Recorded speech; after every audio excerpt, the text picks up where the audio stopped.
Go.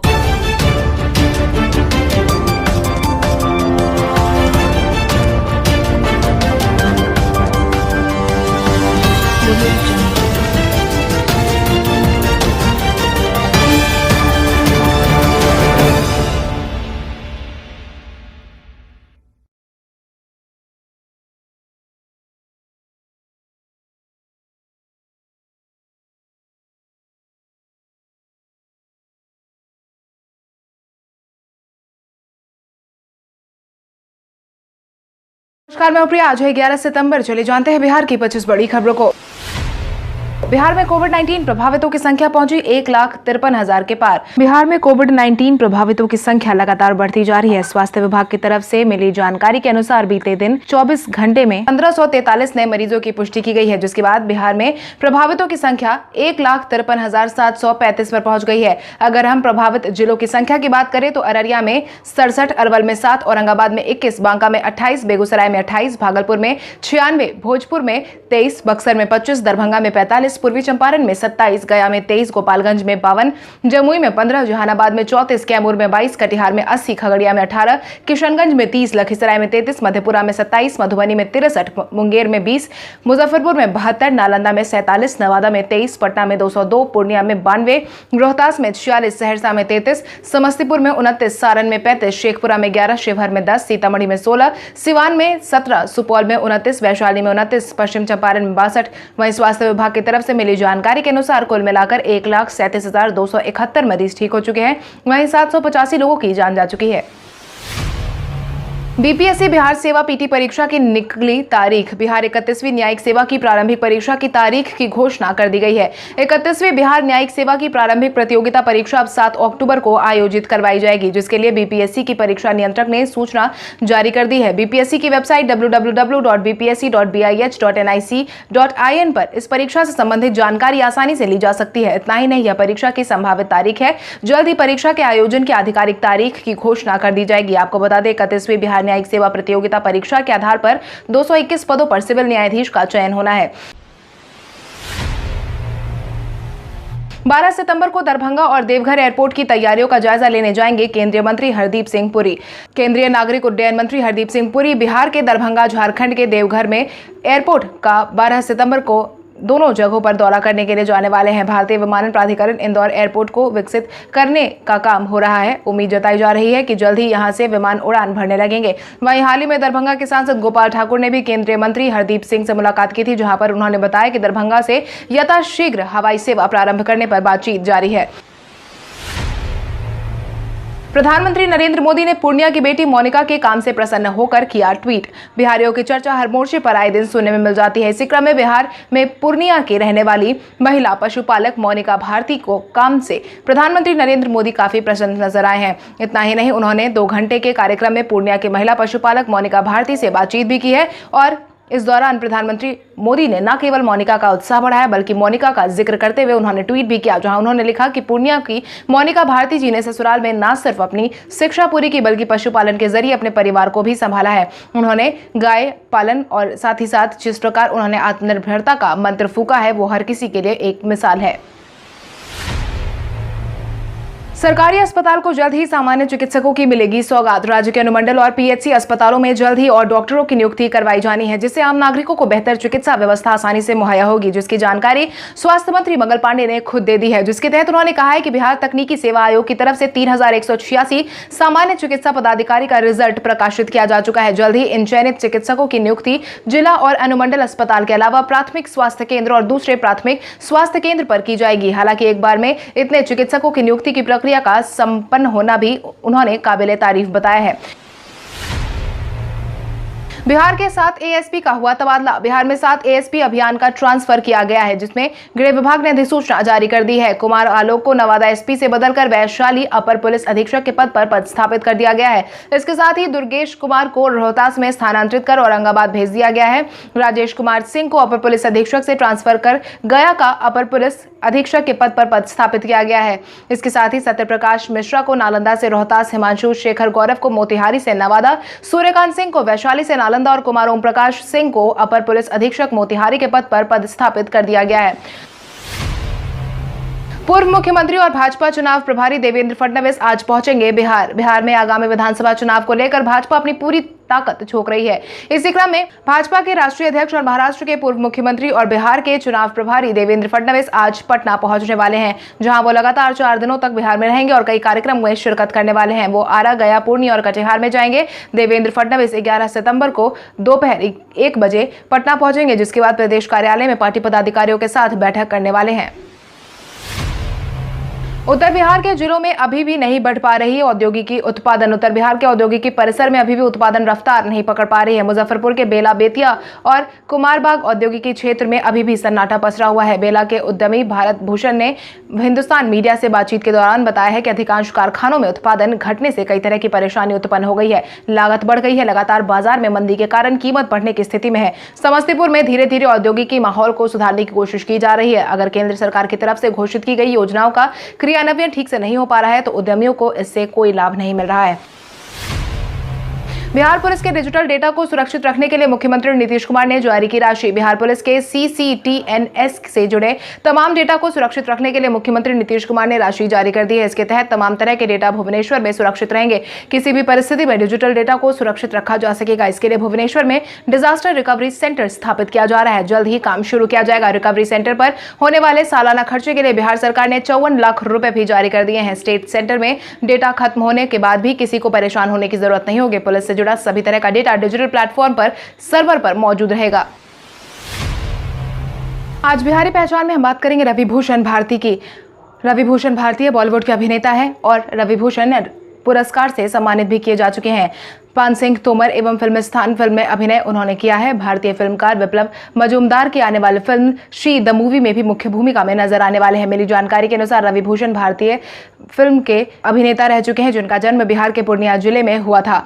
उन्होंने जवाहर नवोदय विद्यालय पूर्णिया से schooling शिक्षा प्राप्त करने के पश्चात माखनलाल चतुर्वेदी विश्वविद्यालय भोपाल से पत्रकारिता की डिग्री ली थी, जिसके बाद उन्होंने पुणे में अभिनय की शिक्षा ली। रवि भूषण भारतीय ने अभी तक साल 2015 तक कई फिल्मों में काम किया है, जिसकी शुरुआत उन्होंने पान सिंह तोमर से की थी। उसके बाद उन्होंने फिल्मिस्तान, दबंग 2 और शी द मूवी में काम किया है। हाजीपुर से वैशाली तक जाने के लिए यात्रियों को जल्द ही सरकार देगी बड़ी सौगात। हाजीपुर सुगौली नई लाइन पर हाजीपुर से वैशाली तक ट्रेन से सफर करने का सपना जल्द ही पूरा होने वाला है। इस ट्रैक पर ट्रेन के परिचालन शुरू करने से पहले एक बार फिर से बीते दिन सवारी गाड़ी का ट्रायल लिया गया। हाजीपुर सुगौली को जोड़ने का सपना जिसके बाद जल्द ही पूरा होता नजर आ रहा है। आपकी जानकारी के लिए आपको बता दें, साल 2004 में तत्कालीन प्रधानमंत्री अटल बिहारी वाजपेयी ने इस योजना का शिलान्यास किया था। रघुवंश प्रसाद सिंह के इस्तीफे से सकते में है राजद के वरिष्ठ नेता रघुवंश प्रसाद सिंह ने आखिरकार पार्टी को अलविदा कह दिया, जिसके तहत रघुवंश प्रसाद सिंह ने बीते दिन एक सादे कागज में लिखकर अपना इस्तीफा राजद कार्यालय को सौंप दिया, जहां उन्होंने लिखा कि राजद ने 32 साल तक रहे। इस दौरान उन्हें पार्टी में बहुत प्यार मिला, लेकिन अब साथ नहीं देना संभव नहीं है। हालांकि उनके इस खबर के बाद पूरा लालू परिवार सकते में है। वहीं रघुवंश प्रसाद की चिट्ठी पर लालू प्रसाद यादव ने जवाब देते हुए कहा है कि आप कहीं नहीं जा रहे हैं, समझ लीजिए। प्रधानमंत्री नरेंद्र मोदी के स्वागत के बाद उप मुख्यमंत्री सुशील कुमार मोदी ने कही अहम बात। उप मुख्यमंत्री सुशील कुमार मोदी ने बीते दिन प्रधानमंत्री नरेंद्र मोदी की तरफ से 294 करोड़ से ज्यादा के विभिन्न योजनाओं के उद्घाटन शिलान्यास के बाद अपनी प्रतिक्रिया जाहिर की है, जिसके तहत उन्होंने कहा है कि प्रधानमंत्री नरेंद्र मोदी के इस पहल से बिहार में एक साथ नीली और श्वेत क्रांति की गति तेज होने के साथ करोड़ों किसानों की आमदनी दोगुनी होने वाली है। सुशील मोदी ने कहा कि यही विभाग है जो कभी पूरी दुनिया में पशुपालन घोटाले के लिए चर्चा में बना रहता था। कोई इस विभाग का मंत्री नहीं बनना चाहता था। साल 2006 में इस विभाग का बजट मात्र 72 करोड़ था, जो कि 2019 में 16 गुना बढ़कर 1178 करोड़ कर दिया गया है। बिहार को जल्द ही मिलेगा अंतर्राज्यीय बस टर्मिनल। बिहार की राजधानी पटना के लोगों को जल्द ही अंतर्राज्यीय बस टर्मिनल यानी कि ISBT की सुविधा मिलने वाली है। मिली जानकारी के अनुसार मुख्यमंत्री नीतीश कुमार जल्द ही इसका उद्घाटन करने वाले हैं। 339 करोड़ से अधिक रुपए की लागत में इस ISBT को तैयार किया जाएगा। फिलहाल बिहार का सबसे बड़ा बस अड्डा मीठापुर में मौजूद है, लेकिन ISBT के शुरू होने से पटना को जाम से निजात मिलेगी। साथ ही बाहर से पटना आने वाले लोगों को भी किसी तरह की कोई मुश्किल नहीं होगी। पटना हाईकोर्ट में 1441 पदों पर जल्द होगी बहाली। पटना हाईकोर्ट में जल्द ही बंपर बहाली होने वाली है। मिली जानकारी के अनुसार पटना हाईकोर्ट की तरफ से मांग और मुख्य न्यायाधीश के प्रयास के बाद कई पदों पर बहाली के लिए राज्य सरकार ने मंजूरी दे दी है, जिसके बाद उच्च न्यायालय के तकरीबन 1441 पदों पर बहाली का रास्ता साफ कर दिया गया है, जिसके तहत पटना हाईकोर्ट की तरफ से की गई मांग और मुख्य न्यायाधीश के प्रयास से राज्य कैबिनेट ने पटना हाईकोर्ट के एस्टैब्लिशमेंट के लिए क्लास 1, क्लास 2, क्लास 3 और क्लास 4 के पदों पर अनुमोदन किया है। नीट परीक्षार्थियों के लिए 12 सितंबर से रेलवे करेगी कई ट्रेनों का परिचालन। जेईई परीक्षा के दौरान परीक्षार्थियों की परेशानी को ध्यान में रखते हुए रेलवे ने अपनी तरफ से ट्रेनों के परिचालन की अनुमति दे दी थी। वहीं अब नीट परीक्षा के आयोजन के लिए भी रेलवे पूरी तरीके से तैयार है, जिसके बाद अब छात्रों को सेंटर पर जाने में परेशानी का सामना नहीं करना पड़ेगा। रेलवे ने उनकी सुविधा के लिए 02024 02023 पटना हावड़ा पटना जनशताब्दी स्पेशल ट्रेन का परिचालन करने का फैसला लिया है। पूर्व मध्य रेल के मुख्य जनसंपर्क पदाधिकारी राजेश कुमार ने इस बात की जानकारी दे दी और बताया है कि 13 सितंबर से आयोजित होने वाले नीट परीक्षा में शामिल होने वाले छात्रों की सुविधा को ध्यान में रखते हुए 12 सितंबर से इस ट्रेन का परिचालन करवाया जाएगा, जो कि पटना और झाझा के बीच चलाई जाएगी। मुख्यमंत्री ग्राम परिवहन योजना के 7वें चरण के लिए आवेदन की प्रक्रिया आज से होगी शुरू। मुख्यमंत्री ग्राम परिवहन योजना के तहत 7वें चरण के लिए 11 सितंबर से पंचायत स्तर पर आवेदन की प्रक्रिया शुरू हो जाएगी, जिसके बाद 31 अक्टूबर 2020 तक पंचायत स्तर पर आवेदन किया जाएगा। वहीं 24 नवंबर 2020 को अंतिम चयनित सूची जारी की जाएगी, जिसके लिए परिवहन विभाग ने शेड्यूल जारी कर दिया है। परिवहन सचिव संजय कुमार अग्रवाल ने इस बात की जानकारी देते हुए बताया है कि ग्रामीण क्षेत्र के बेरोजगार युवक युवतियों ने इस योजना के प्रति उत्साह एवं सकारात्मक परिणाम को देखते हुए निर्धारित लाभुकों की संख्या के लक्ष्य को बढ़ाया गया था, और जिससे ज्यादा से ज्यादा इच्छुक लोग लाभ उठा सके। प्रधानमंत्री नरेंद्र मोदी की सौगात पर गिरिराज सिंह ने दी अपनी प्रतिक्रिया। भाजपा के बड़बोले नेता गिरिराज सिंह ने प्रधानमंत्री नरेंद्र मोदी की तरफ से बिहार को दिए गए सौगात पर अपनी प्रतिक्रिया जाहिर की है, जिसके तहत उन्होंने कहा है कि प्रधानमंत्री नरेंद्र मोदी ने बिहार को मत्स्य पशुपालन और कृषि विभाग से जुड़ी 294 करोड़ की उनकी योजनाओं पर सौगात दिया है, जिससे मत्स्य संपदा योजना से 55 लाख लोगों को रोजगार मिलेगा। 5 साल में अतिरिक्त 70 लाख टन मछलियों का उत्पादन हो सकेगा। इसके साथ ही यह मछली के एक्सपोर्ट को दोगुना बढ़ाकर 1 लाख भी कर दिया जाएगा। आईआईटी पटना में फिर से दिखेगी छात्रों की चहलकदमी। आईआईटी पटना में एक बार फिर से छात्रों की चहलकदमी देखने को मिलेगी। अनलॉक 4 के शुरुआत होने के बाद ही शिक्षण संस्थान को खोलने की प्रक्रिया बिहार में शुरू की जा रही है। इसी क्रम में आईआईटी पटना ने भी कैंपस में छात्रों को बुलाने की तैयारी शुरू कर दी है। बताया जा रहा है कि कैंपस में इसी महीने के अंत में छात्रों को बुलाने का काम शुरू किया जाएगा। हालांकि उन्हें 14 दिनों तक हॉस्टल में क्वारंटाइन किया जाएगा। फिलहाल DSW मनोरंजन कुमार ने इस काम से जुड़े रिसर्च स्कॉलर को ही फिलहाल प्रवेश दिया जाएगा, जिसके लिए कैंपस में 100 कमरे तैयार किए गए हैं, जहां बाहर से आने वाले PhD स्कॉलर और छात्र को बारी बारी से रखा जाएगा। विधानसभा चुनाव से पहले ही जदयू राजद में हुई भिड़ंत। आगामी विधानसभा चुनाव से पहले ही जदयू और राजद एक दूसरे के आमने सामने खड़े हो गए हैं। माना जा रहा है कि राज्यसभा का उपसभापति इस बार बिहार से होने जा रहा है, क्योंकि एनडीए और विपक्ष की तरफ से बिहार के नेताओं को आमने सामने लाकर खड़ा कर दिया गया है। एनडीए की तरफ से जदयू नेता हरिवंश को उपसभापति का उम्मीदवार बनाया गया है। वहीं दूसरी तरफ राजद ने अपनी तरफ से मनोज झा को मैदान में भेज दिया है। वहीं मनोज झा ने भी बीते दिन नामांकन पर्चा दाखिल कर दिया है, जिसके बाद राज्यसभा के उपसभापति का चुनाव सत्र के पहले दिन होने की उम्मीद जताई जा रही है।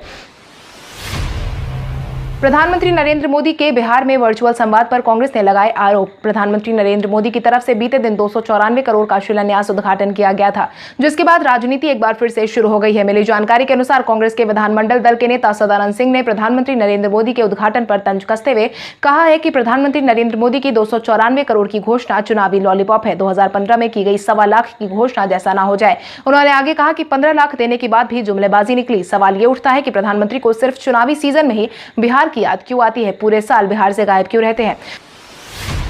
बॉलीवुड अभिनेता अली खान ने राजनीति में ली एंट्री। बॉलीवुड की गलियों में अपने अभिनय का परचम फहराने के बाद अली खान ने राजनीति में एंट्री ले ली है। बॉलीवुड के चर्चित फिल्म खुदा गवाह समेत कई फिल्मों में काम कर चुके अभिनेता अली खान ने आगामी विधानसभा चुनाव में मैदान में उतरने की इच्छा जाहिर की है। वहीं अपने पैतृक गांव शेरघाटी विधानसभा से राजद पार्टी की तरफ से चुनावी मैदान में उतरने वाले हैं। अली खान के अनुसार राजद सुप्रीमो लालू प्रसाद यादव ने उन्हें शेरघाटी विधानसभा के लिए अपना आशीर्वाद दिया है, जिसके बाद वो खुश है। वहीं बिहार की राजधानी पटना से लौटने के बाद वो एक होटल में मीडिया से रूबरू होने वाले हैं, जहां वो अपनी तैयारियों को पेश करेंगे।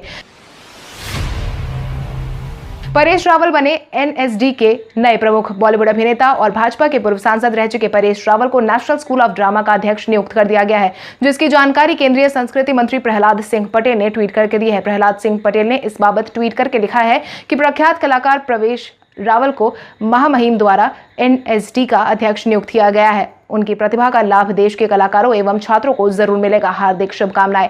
वहीं दूसरी तरफ NSD के अध्यक्ष नियुक्त किए जाने पर परेश रावल ने राष्ट्रपति महोदय का धन्यवाद व्यक्त किया है।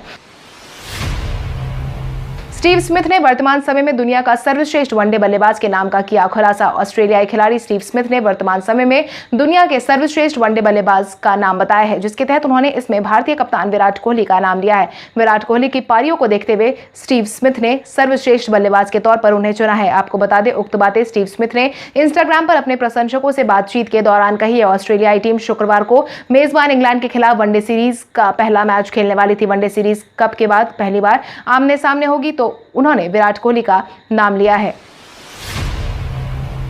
गूगल असिस्टेंट के टॉप 3 फीचर आपकी जिंदगी को बना सकते हैं काफी ज्यादा आसान। आप में से शायद ही कुछ लोग ऐसे होंगे जिनके पास स्मार्टफोन फिलहाल मौजूद नहीं होगा। यदि आपके पास फोन है तो आप गूगल असिस्टेंट के 3 फीचर का इस्तेमाल करके कई बदलाव ला सकते हैं, जिसके तहत आप गूगल असिस्टेंट का इस्तेमाल करने से पहले आपको गूगल असिस्टेंट को ऑन करना होगा। ऑन करने के लिए फोन को अनलॉक करें, इसके बाद होम बटन को थोड़ी देर दबाकर रखें और ओके गूगल कहें। इसके बाद आपको ऊपर की तरफ मौजूदा प्रोफाइल फोटो पर क्लिक करना होगा और सेटिंग में असिस्टेंट के विकल्प पर क्लिक करें। इसके बाद आपके फोन का चुनाव करें और इसके बाद गेट स्टार्टेड पर क्लिक करके गूगल असिस्टेंट को ऑन कर सकते हैं। इसके बाद गूगल असिस्टेंट बड़े से बड़ा कैलकुलेशन करने में, साथ ही कई बड़े सवालों का जवाब आसानी से देने में भी आपकी मदद करेगा, वो भी आपके अपने